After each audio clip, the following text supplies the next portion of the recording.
Dear students, welcome to School of Finance and Commerce, Galgotias University.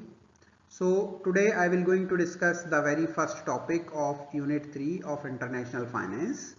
The topic which I would be discussing about is foreign direct investment. So let us start now. These are the two objectives of this lecture. This lecture will help you in understanding the meaning and concept of foreign direct investment. You will also get to know about the various kinds of foreign direct investments with the help of this lecture. So as far as the contents are concerned, we will start with the introductory part. We will discuss the introduction of FDI. Then we will discuss why foreign direct investment is necessary for a country.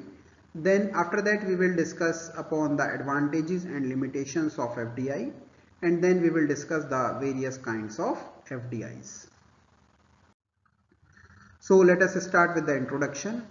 International trade and foreign direct investment are the two most important international economic activity integrating the world economy. FDI is the largest source of external finance for developing countries. It plays a crucial role in development process of the host country. FDI not only serves as a source of capital inflow into host country, but also helps to enhance the competitiveness of domestic economy through transferring technology, strengthening the infrastructure, raising productivity, and generating new employment opportunities.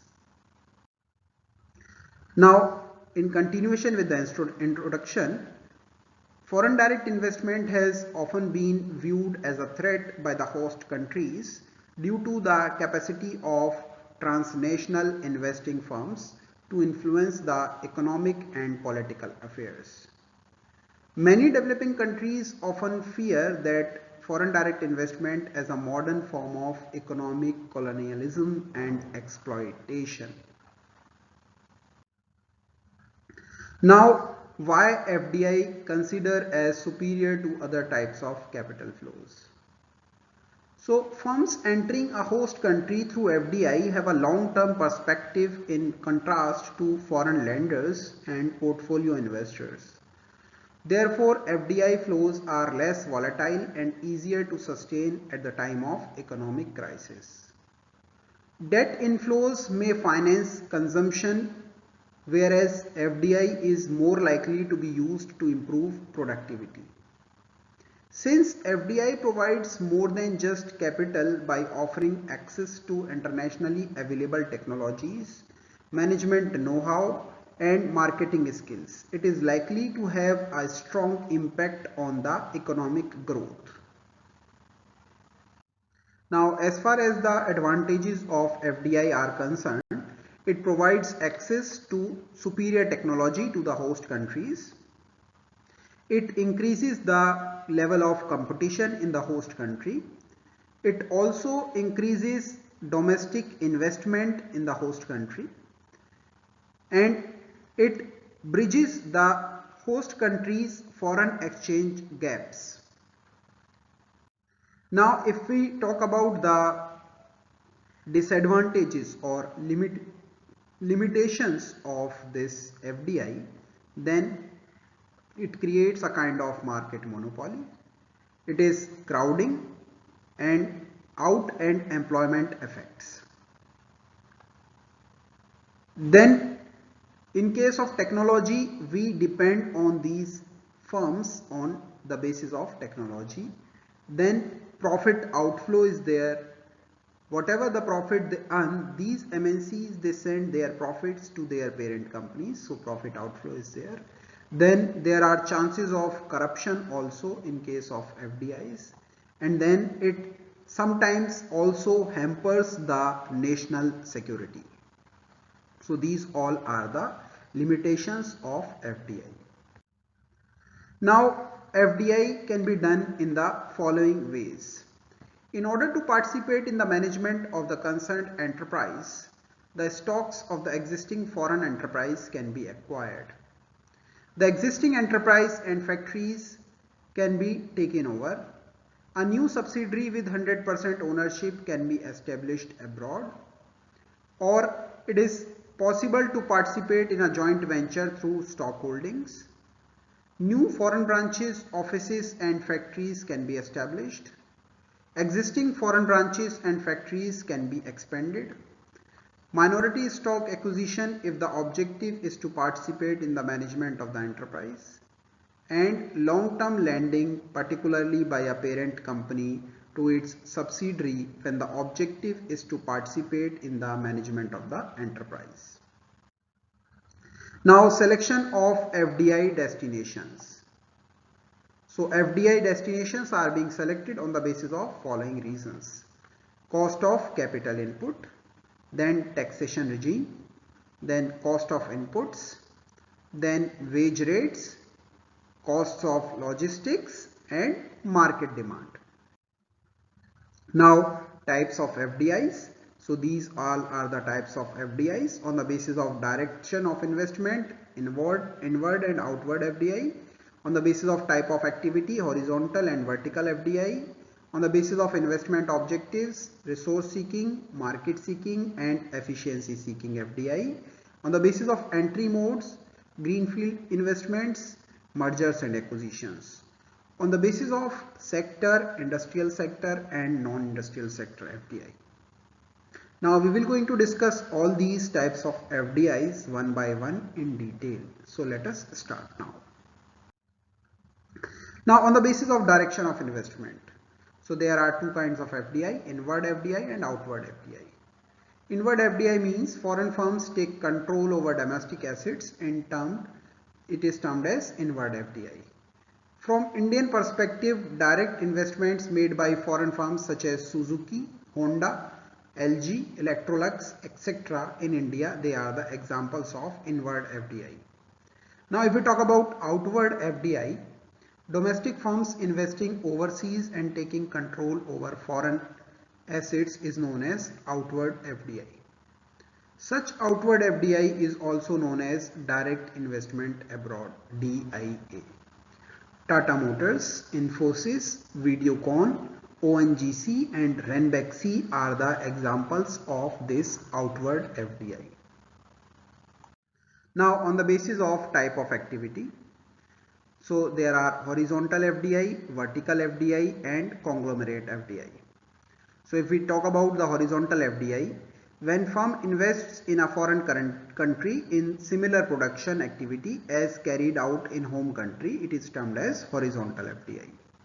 Thus, horizontal FDI occurs when the multinational undertakes the same production activities in multiple countries.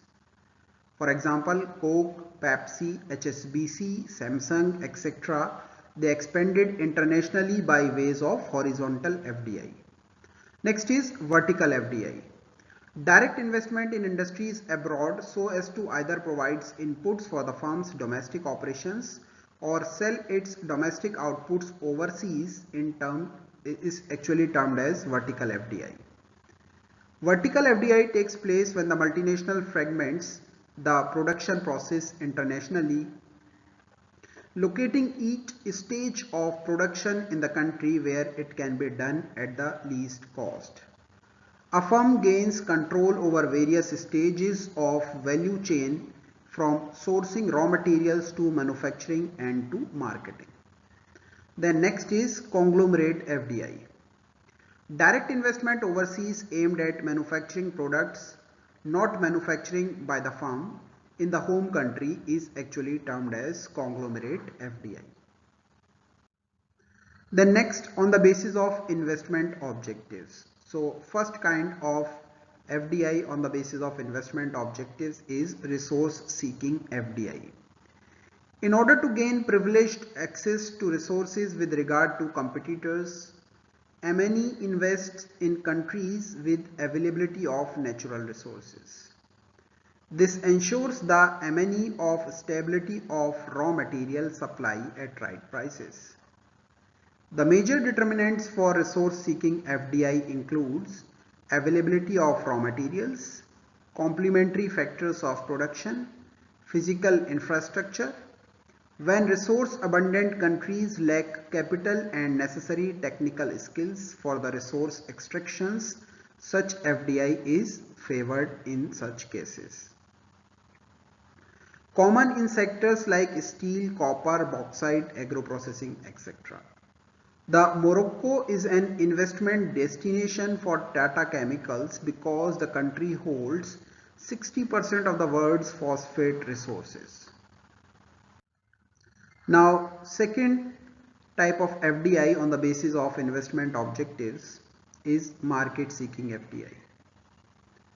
MNEs invest in countries with sizable market and growth opportunities in order to protect existing markets, counteract competitors, and to preclude rivals or potential rivals from gaining new market. The major determinants of market seeking FDI includes market size, market growth, regional integration, and market seeking FDI are often favored by MNEs in large number of durable and non-durable consumer goods such as automobiles, computers, processed foods, cigarettes, etc. Now, on the basis of investment objectives, the third kind of FDI is efficiency seeking FDI. In this, a firm may strategically opt for efficiency seeking FDI as a part of regional or global product rationalization and to gain advantages of process specialization. Efficiency seeking FDI provides the investing firm not only access to markets but also economies of scope, geographical diversification, and international sourcing of inputs. Major determinants in case of efficiency seeking FDI are productivity adjusted labor costs, availability of skilled labor, availability of business related services, and the trade policy. Now the next type of FDI is on the basis of entry modes. So on the basis of entry modes, the FDIs there are of two kinds, that is greenfield investments and mergers and acquisitions. So if we talk about the greenfield investments FDI, they are investing in creation of new facilities or expansion of existing. Existing facilities is termed as greenfield investments. It is a form of foreign direct investment where a parent company starts a new venture in a foreign country by constructing new operational facilities from the ground up. In addition to building new facilities, most parent companies also create new long-term jobs in the foreign country by hiring new employees. So Coca-Cola and McDonald's and Starbucks, they are the examples of this. Now if we talk about mergers and acquisitions, for establishing overseas production facilities, mergers and acquisitions are crucial tools for a firm's internationalization strategy. A merger is a legal consolidation of two companies into one entity. An acquisition occurs when one company takes over another and completely establishes itself as the new owner.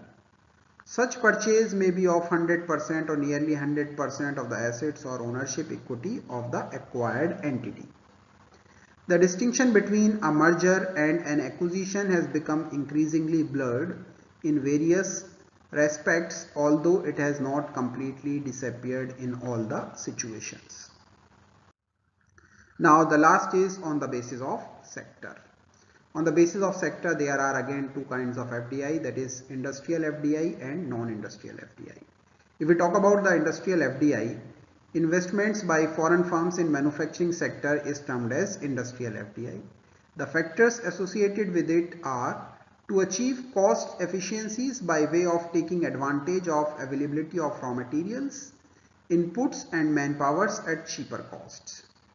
To bypass trade barriers such as high import tariffs and other import restrictions. To be closer to the market and serve them more efficiently. To have physical presence due to strategic reasons. Then if we talk about the non-industrial FDIs, then investment by a foreign firm in service sectors is generally termed as non-industrial sector FDI. Now these are the three self-assessment questions. These questions are on the basis of all those things which we had already discussed in this lecture. So the students are supposed to answer these questions. Question number 1 is explain with reasons why a country should have foreign direct investment. Question number 2 says to discuss in detail the major advantages and limitations associated with foreign direct investments. Question number 3 asks to discuss briefly the various kinds of foreign direct investments. Now these are the references from which the material to prepare this lecture has been taken. Thank you so much for patience listening. If anything is not clear to any one of you or you want to seek more clarification in any of the point which we had discussed in this lecture, you all are free to contact me at any point of time. Thank you once again.